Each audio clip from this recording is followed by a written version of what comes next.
Let's go live now for more on this.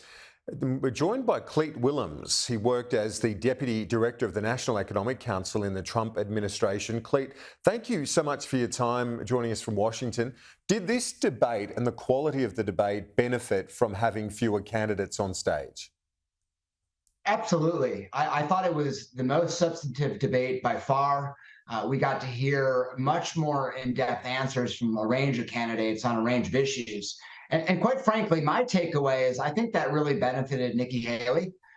This was, at least the first hour, was really focused on foreign policy, an area where she is among the strongest of the candidates with deep experience as the ambassador to the UN. And I thought that really showed. And then she also had a great moment in the second hour where she got, I think, the longest standing ovation of the night for what she said on abortion and taking what you all were describing as the more moderate position. So I think she did particularly well. You know, I think some of the other candidates also were steady, showed they could be commander in chief.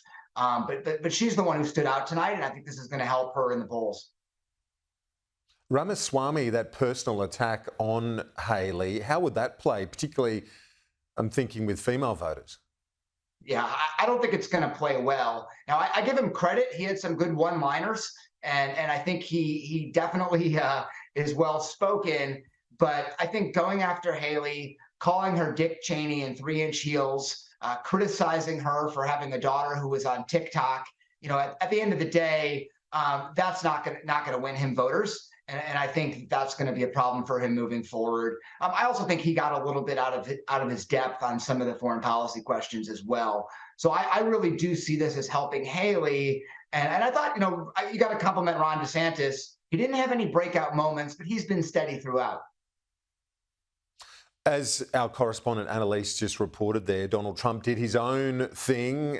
He doesn't believe this debate impacts him and his candidacy one bit. Yeah, he's clearly the front runner. And so they've made the strategic decision that getting down in these debates, that's only a losing proposition for him. And so he's in a very strong position about that. I don't think there's any question.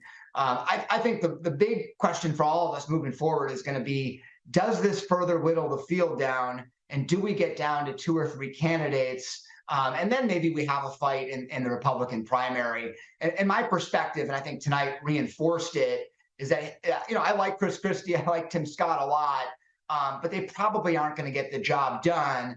And so it really comes down to probably Trump, Haley, and DeSantis.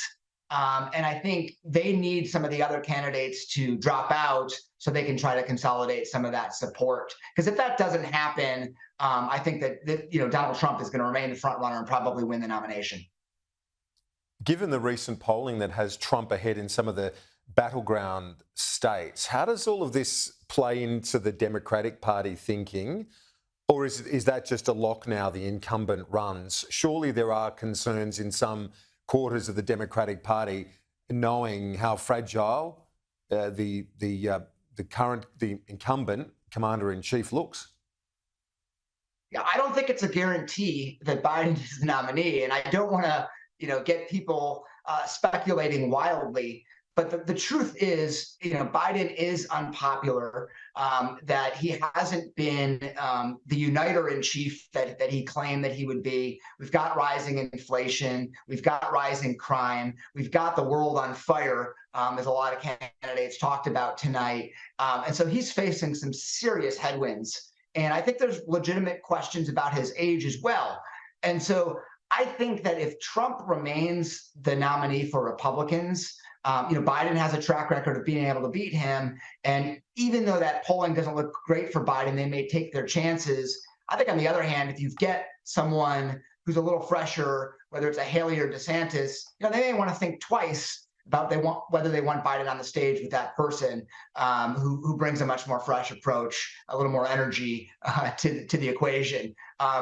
And clearly some of the governors on the Democratic side are positioning themselves that if we have a break glass in case of emergency situation on the Democratic Party, they can be the one to step in.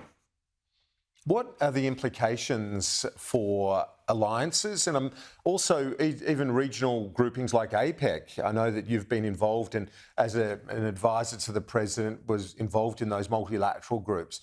But as an outward-looking nation, what would be the implications for, say, another Trump presidency if he were to win, for things like the US-Australia alliance, for things like APEC? Yeah, it would be, I think, from an international perspective, better in some ways and perhaps worse in others.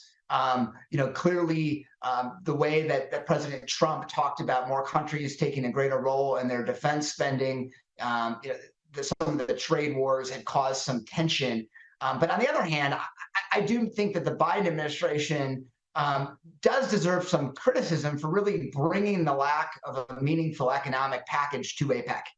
The trade agreement they've been working on, the Indo-Pacific Economic Framework, it's not a real trade deal.